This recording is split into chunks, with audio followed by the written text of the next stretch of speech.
notre gouvernement est décidé à mettre en œuvre ces réformes, difficiles mais courageuses. Et nous avons besoin de votre soutien pour faire la pédagogie. Parce que le plus gros des troupes, ce sont vos employés. Et c'est eux qui résistent aux réformes. Vous, à nos côtés, vous devez expliquer ces réformes. Le gouvernement a l'ambition, à côté des réformes structurelles nécessaires et indispensables, d'allier l'efficacité économique à la justice sociale. Donc, nous avons des priorités. Nos priorités sont l'éducation,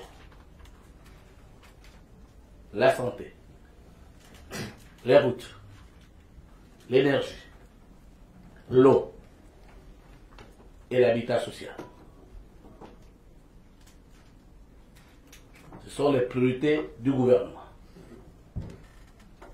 Mais nous ne pouvons faire tout cela et les réformes et remettre en œuvre et réaliser des priorités du gouvernement que dans un climat social apaisé. C'est pour ça que nous faisons du dialogue multidimensionnel permanent notre pierre angulaire de notre action gouvernementale. C'est l'esprit qu'il faut donner à notre rencontre de ce matin.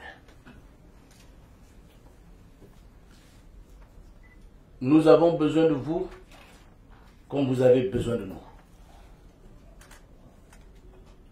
L'État, le gouvernement sera facilitateur pour vous permettre de réaliser les objectifs de vos entreprises.